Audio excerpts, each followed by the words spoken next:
Room ডেটে এসেছো, সাথে করে বেলুন নিয়ে এসেছো কেন? ও মা, এটা ছাড়া কি ওটা হবে?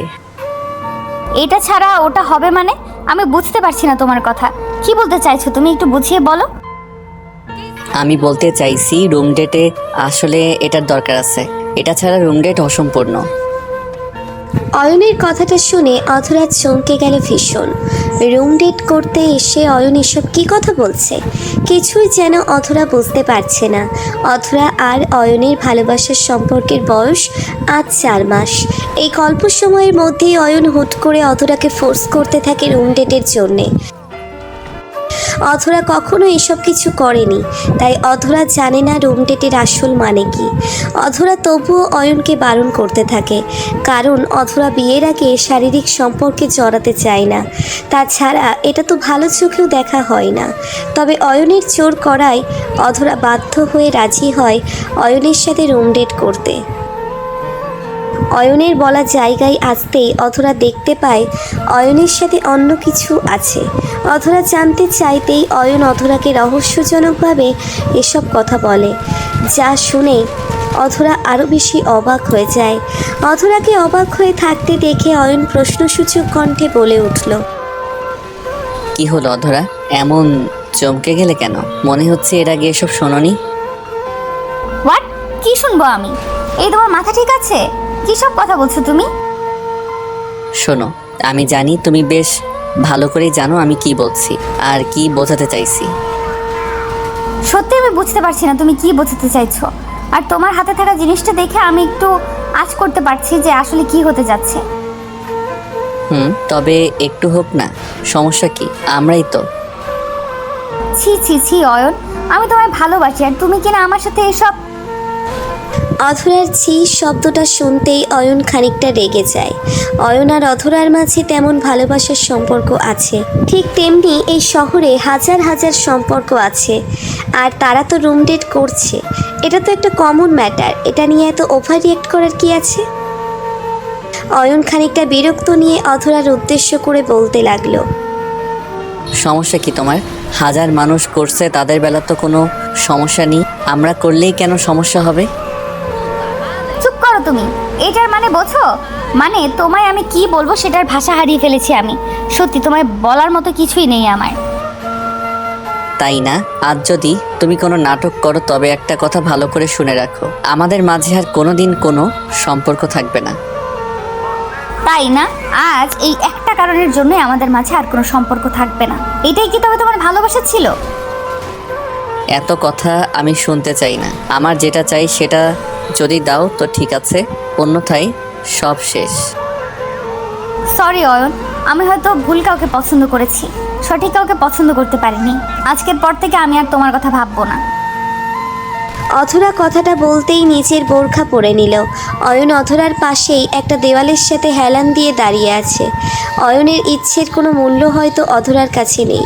যদি থাকতো তবে অয়নের কথাটা রাখতো, এমন করে অয়নকে মুখের উপর না করে দিত না।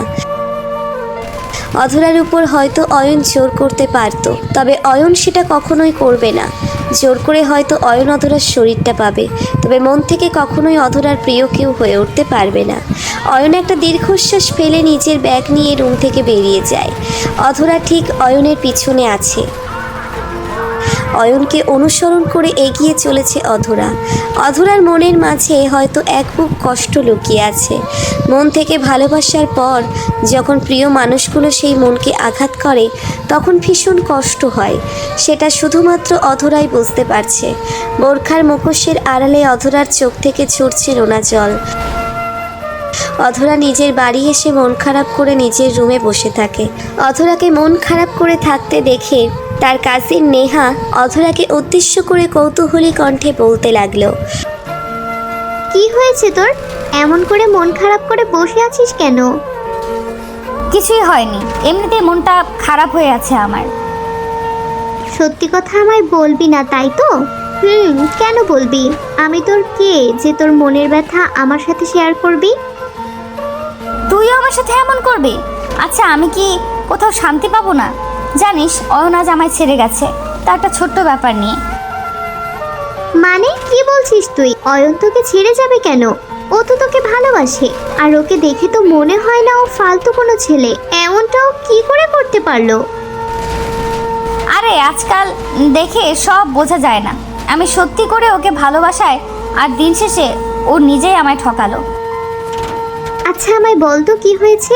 ঝগড়া হয়েছে নাকি তোদের মধ্যে? আরে এখন সব রিলেশনশিপেই একটু একটু ঝগড়া হয়ে থাকে।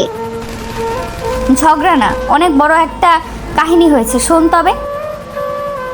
অধরা নিজের কাজিনটা সব কিছু খুলে বলল। অধরার কাজিন নেহা অধরার কথা শুনে একদম থ হয়ে যায়। এসব কী ধরনের কথা বলছে অধরা? কিছুই যেন তার মাথায় ঢুকছে না। ভালোবাসা কি শারীরিক সম্পর্কের থেকেও বেশি গুরুত্বপূর্ণ হয়ে গেল? অধরা নিজের সব কথা নেহার সাথে শেয়ার করে, আর আজও ঠিক তাই করলো। নেহা অধরার কথাগুলো শোনার পর কি বলবে তা বুঝে উঠতে পারল না। নেহাকে নিশ্চুপ দেখে অধরা নেহাকে উদ্দেশ্য করে বলে উঠল, কিরে তুই চুপ করে আছিস কেন? আমি এখন কি করব সেটা তো বলবি। আমার মাথা কাজ করছে না। কি করবি মানে? শোন অধরা, যদি অয়ন তোকে সত্যি ভালোবাসে তবে দেখবি ও ঠিক ফিরে আসবে, আর যদি মিথ্যে হয় তবে আর আসবে না। আমি কি ঠিক করেছি ওকে ফিরিয়ে দিয়ে? একদম ঠিক করেছিস, কারণ তোর ওপর এসব অন্যায় আবদার করার কোনো অধিকার ওর নেই। আর যদি সেই অধিকার চাওয়ার সাথে তবে বিয়ে করে নি। সেটাই তো, যাক ওকে নিয়ে বেশি আলোচনা করার প্রয়োজন নেই। ওর কথা মাথা থেকে ঝেড়ে ফেলতে হবে, কিন্তু জানটিকে বোঝাতে পারছি না। অধরা কথাটা বলতেই কান্না করতে লাগলো। অয়নের সব কিছুর প্রতি অধরা ভীষণ রকম দুর্বল। অয়নকে সে নিজের থেকেও বেশি ভালোবাসে, তাই অধরার সবটা মানতে কষ্ট হচ্ছে। ওইদিকে অয়ন নিজের বন্ধুদের সাথে আড্ডা দিচ্ছে। আড্ডা দিলেও যেন অয়নের মনটা মোটেও ভালো নেই। কোনো কিছুতেই যেন অয়ন শান্তি খুঁজে পাচ্ছে না। বারবার অয়নের চোখে অধরার ছবি ভেসে আসছে। অয়ন বুঝতে পারছে না কি করবে। নিজের ইচ্ছেগুলোর জন্য আজ অয়ন অধরার কাছে ছোট হয়েছে। অয়নের ইচ্ছেগুলোর জন্য অয়ন অধরার ভালোবাসা হারিয়েছে। এখানে অয়নের যে দায়ী তা কিন্তু নয়। এই সমাজে এখন এটাই ট্রেন্ড। অয়ন সেই ট্রেন্ডের মধ্যে পড়ে এমন হয়ে গেছে। অয়নকে মন খারাপ করে থাকতে দেখে রাজ বলতে লাগলো, কি রে অয়ন, কি হয়েছে? মনটা খারাপ নাকি? না, তেমন কিছু না, এমনিতেই একটু আর কি। আরে মনের কথা যদি আমাদের খুলে না বলিস তবে তো মন খারাপ হয়ে থাকবে। মন খুলে বল, কি হয়েছে? আর কি হবে, জানিস তো অধরার সাথে আমার সম্পর্ক আছে। রুম ডেটে গিয়ে ওইসব নিয়ে ঝামেলা হয়, বুঝতে পেরেছিস তো? বুঝেছি। একটা কথা কি জানিস, সব মেয়ে এক ধরনের হয় না। ও হয়তো অন্য কিছু চায়। অন্য কিছু চাই মানে? আমার ইচ্ছার কি ওর কাছে কোনো মূল্য নেই? সবাই তো এসব সম্পর্কে থাকে, তো ওরা কেন থাকে? সবার সাথে নিজেকে মেলালে ফলাফল শূন্য পাবি। তুই একটু সময় নে, অধরাকে জানার চেষ্টা কর, ওকে বোঝার চেষ্টা কর, তবেই দেখবি তুই ভালো থাকতে পারবি। রাজের কথাটা অয়নের কাছে যদিও সুখকর হলো না, তবে রাজের কথাগুলো ফেলে দেবার মতোও নয়। অধরাকে বোঝার প্রয়োজন আছে। অধরার উপর অয়নের দুর্বলতা আছে। অয়ন চাই অধরা তার হয়ে থাক, একান্ত ব্যক্তিগত হয়ে যাক অধরা। তবে সেটা করার জন্য অনেক মাধ্যম আছে। আর অধরার চোখ দেখে অয়ন বেশ বুঝতে পেরেছে যে অয়নের জন্য তার মনের মধ্যে কি আছে। অয়ন আড্ডা দেওয়া বাদ দিয়ে নিজের বাড়ি চলে এলো। বাড়ি এসে অয়ন অধরাকে কল করলো। দুবার রিং হতেই অধরা কলটা পিক করলো। অধরা কলটা পিক করতেই অয়ন অধরাকে উদ্দেশ্য করে বলতে লাগলো, কেমন আছো, কি করছো এখন? ভালো, বসে আছি। তা হঠাৎ করে কল করলে কেন? অধরার কণ্ঠস্বরটা শুনে অয়নের বুকটা কেঁপে কেঁপে উঠল। অধরা কান্না ভেজে কণ্ঠে অয়নের সাথে কথা বলছে। অধরার কান্না ভেজা কণ্ঠস্বরটা পেতেই অয়ন অধরাকে উদ্দেশ্য করে বলতে লাগলো, কি হয়েছে, এমন করে কথা বলছো কেন? কেমন করে বলছি, আমি ঠিক আছি। আপনি বলুন কেন কল করেছেন? কেন, আমার কল করাতে কি তুমি বিরক্ত হয়েছো? আমি কল না করলে ভালো হতো। দেখুন, বাজে কথা বলিয়েন না, কাজের কথা বলুন। আমার সাথে তো আপনার সম্পর্ক শেষ, তবে কেন কল করেছেন? কেন, সম্পর্ক শেষ হয়ে গেলে বুঝি কল করা যায় না, আর কথা বলাও যায় না? না যায় না, রাখছি আমি, আমার কাজ আছে। ওয়েট, আমার কথা শেষ হয়নি এখনো। আমায় বলো, কান্না করছো কেন? কি হয়েছে কান্না করার মতো? কিছু হয়নি, আমি কান্না করছি না, আপনি ভুল ভাবছেন। আমায় মিথ্যা বলো না, আমি সবটা বুঝতে পারছি। বুঝলেই ভালো। শোনো অধরা, আমি নতুন করে একটা মেয়ের সাথে রিলেশনে যেতে চলেছি। আগামীকাল আমাদের রুম ডেট। তুমি যেটা পারোনি সেটা ও পারবে। অয়নের কথা শুনে অধরা নিশ্চুপ হয়ে যায়। কোনো শব্দ করার মতো সাহস সে পাচ্ছে না। হয়তো কিছু বলার মতো ভাষার শক্তি সে হারিয়ে ফেলেছে। অয়ন অধরার উত্তরের অপেক্ষায় আছে। অয়নের কথাটা শুনে অধরার চোখ থেকে টপ টপ করে নোনা জল বেরিয়ে আসছে। অধরা এসব সহ্য করতে পারছে না অয়নের কথাটা। ভালোবাসার প্রিয় মানুষটা যখন অন্য কারোর কথা বলে তখন কতটা কষ্ট হয় এটা শুধুমাত্র একজন ভালোবাসার মানুষ জানে। অধরাকে নিশ্চুপ হয়ে থাকতে দেখে অয়ন অধরাকে উদ্দেশ্য করে বলতে থাকলো, কি হলো, কথা বলছো না যে? আমাদের জন্য দোয়া করো, আমরা যেন ভালো থাকতে পারি, ঠিক আছে? অয়ন কথাটা বলতেই অধরার কান্নার হেঁচকির মৃদু শব্দ অয়নের কানে আসতে লাগলো। অয়নও চাইছে অধরা একটু কান্না করুক, তবেই তো অয়ন বুঝতে পারবে অধরাও কি তাকে সত্যিকারের ভালোবাসে কিনা। অধরার কান্নার শব্দ অয়নের কানে আসতেই অয়ন খানিকটা শক্ত গলায় অধরাকে উদ্দেশ্য করে বলতে লাগলো, আগামীকাল সকাল 9টায় আমি আসছি, তৈরি থেকো। তুই ঠিক আছে? কেন তৈরি থাকবো আমি? আমি তৈরি থাকতে পারবো না। আপনি তাকে ইচ্ছে হয় বিয়ে করুন, আমার কোনো সমস্যা নেই। আচ্ছা, সমস্যা থাকার কথাও না। আমি চাই তুমি আমাদের দুজনকে দেখো আর বলো কেমন হয়েছে আমাদের জুটি। আমি আসছি, রেডি থেকো। অয়ন কথাটা বলতেই কলটা কেটে দিল। অয়ন কলটা কেটে দিতেই অধরা ফোনটা রেখে দিয়ে কাঁদতে লাগলো। অয়ন তার সাথে এমনটা করতে পারলো? অয়নের পাশে অন্য কাউকে কি করে দেখবে অধরা? অয়নের পাশে অন্য কেউ থাকবে এটা ভাবতেই অধরার বুকটা কেঁপে উঠল। অয়ন ফোনটা রেখে দিয়ে মুচকি মুচকি হাসছে। পাগলিটা অয়নের কথা বিশ্বাস করে নিয়েছে। অয়নের কথা বিশ্বাস করে অধরা হয়তো অনেক কিছু ভাবতে ভাবুক। আগামীকাল সত্যিই অধরাকে একটা সারপ্রাইজ দিবে অয়ন। অয়ন ফোন রেখে দিয়ে ঘুমিয়ে পড়ল। সকালবেলা ফ্রেশ হয়ে রেডি হয়ে নিল অয়ন। রেডি হয়ে অয়ন সোজা নিজের বাড়ি থেকে বেরিয়ে চলে যায় অধরার বাড়ির সামনে। অধরার বাড়ির সামনে আসতেই অয়ন দেখতে পায় অধরা মাথা নিচু করে দাঁড়িয়ে আছে, হয়তো অয়নের অপেক্ষা করছে।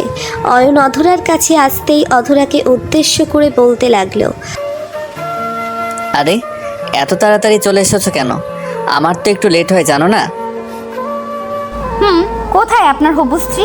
দেখছি না কেন? আমার হবু স্ত্রীকে দেখতে চাইলে তো আমার সাথে তোমায় যেতে হবে। আসলে ও না সবার সামনে আসতে চায় না একদমই, তাই আড়ালে থাকতে ভালোবাসে। ও আচ্ছা, তো কোথায় আছেন উনি? চলুন দেখে আসি। দেখতে তো নিয়ে যাব, তবে আমায় আগে বলো তোমার চোখ জোড়া এমন ফোলাফেলা হয়ে আছে কেন? কি হয়েছে? কোথায় কি হবে? কিচ্ছু হয়নি, সব ঠিক আছে। আমায় মিথ্যা বলো না প্লিজ, সত্যি করে বলো কি হয়েছে, কেন চোখ ফুলিয়ে বসে আছো? এমনিতেই আমায় নিয়ে আপনাকে আর কষ্ট করে ভাবতে হবে না। কথা না বাড়িয়ে চলুন দেখে আসি আপনার হবু স্ত্রীকে। অধরার কথাটা শুনে অয়নের বেশ বোঝা হয়ে গেছে মেয়েটার মনে অবস্থা সত্যিই ভীষণ খারাপ। অয়ন আর তর্ক না করে অধরাকে বাইকের পিছনে বসিয়ে সোজা চলতে লাগলো। অধরার বুকের বাম পাশটায় তীব্র ব্যথা করছে। অধরা বুঝতে পারছে না এমন তীব্র ব্যথা হবার কারণ কি। হয়তো প্রিয়জন হারিয়ে ফেলার কষ্টে তার বুকে এমন ব্যথা হচ্ছে। অয়ন অধরাকে নিয়ে সোজা রেজিস্ট্রি অফিসের সামনে চলে এলো। অধরা রেজিস্ট্রার অফিসের সামনে এসে কৌতূহলী কণ্ঠে অয়নকে বলল, এটা তো রেজিস্ট্রার অফিস, এইখানে তো বিয়ে হয়, এইখানে কেন নিয়ে এলেন? তোমার কি মনে হয় আমি বিয়ে না করে বসে থাকবো নাকি? আজকে তোমায় সাক্ষী করে বিয়ে করব আমার গার্লফ্রেন্ডকে। তুমি হবে আমাদের বিয়ের প্রথম সাক্ষী। না, আমি আপনার বিয়েতে থাকতে পারবো না, আমি বাড়ি যাচ্ছি। আপনি বিয়ে করে পরে আপনার স্ত্রীকে দেখাবেন। এমন করে কেমন করে হবে? এত দূর তো চলে এসেছো, আর একটু সময় থাকো, তবেই তো কাজটা শেষ হবে। তারপর তোমায় না হয় ড্রপ করে দিব। না থাক, তার আর দরকার হবে না, আমি যেতে পারবো। অধরা কথাটা বলতেই এদিক ওদিক তাকাতে লাগলো। চোখের পাতা অধরার যেন ভারী হয়ে আছে, এখনই হয়তো বৃষ্টি নামবে। অয়নের কষ্টে অধরা নিজের চোখের জলকে সামনে নিয়ে দাঁড়িয়ে আছে, হাত পা ভীষণভাবে কাঁপছে তার। অয়ন অধরার এমন অবস্থা দেখে দুম করে অধরার হাত ধরে ফেলল। অধরার হাত ধরে অয়ন অধরাকে বলল, আচ্ছা ঠিক আছে, চলো আমার স্ত্রীকে দেখে নিয়ে তারপর চলে যাও। অয়ন অধরার হাত ধরে অধরাকে টানতে টানতে নিয়ে যায় রেজিস্ট্রি অফিসের ভিতরে। রেজিস্টার অফিসের ভিতরে একটা আয়না রাখা আছে। অয়ন অধরাকে সেই আয়নার সামনে নিয়ে গিয়ে বলতে লাগলো, এই দেখো আমার স্ত্রী, একটু পরে তাকে আমি সারা জীবনের জন্য নিজের করে নিব। তোমার থেকেও সুন্দরী, তাই না? অধরা আয়নায় নিজেকে দেখে চমকে গিয়ে বলে উঠল, ও মা, এটা তো আমি নিজেই। আপনার স্ত্রী কোথায়? আমার স্ত্রী তো তুমি নিজেই, শোনা। আমি তো তোমার সাথে মজা করছিলাম, আজকেই আমাদের বিয়ে হয়ে যাবে, তাই তো তোমাকে নিয়ে এসেছি। আর নেহাও আসছে, সমস্যা নেই। অয়নের কথাটা শুনে অধরার ভীষণ রাগ হলো। কেউ এমন মজা করে? অধরার তো জীবন পেরিয়ে যাচ্ছিল। নিজের ভালোবাসার প্রিয় মানুষটির ভাগ অধরা কখনো অন্য কাউকে দিতে পারবে না। অধরা অয়নের বুকে কিল খুশি মারতে মারতে ছোট্ট বাচ্চার মতো কাঁদতে লাগলো। অয়ন অধরাকে নিজের বুকে নিয়ে আদর করে দিয়ে শান্ত করার চেষ্টা করতে লাগলো। ভালোবাসা সত্যিই সুন্দর হয়, আর বিয়ের পরের ভালোবাসা হয় পবিত্র। অয়ন অধরার জন্য দোয়া করবেন, তারা যেন সবসময় ভালোবাসায় থাকতে পারে। আমাদের ভিডিওটি কেমন লেগেছে তা কমেন্ট করে জানাতে ভুলবেন না। আর ভিডিওটি যদি ভালো লেগে থাকে তাহলে একটি লাইক করুন, আর সাবস্ক্রাইব করে আমাদের পাশেই থাকুন। ধন্যবাদ সবাইকে আমাদের পাশে থাকার জন্য। আল্লাহ হাফেজ।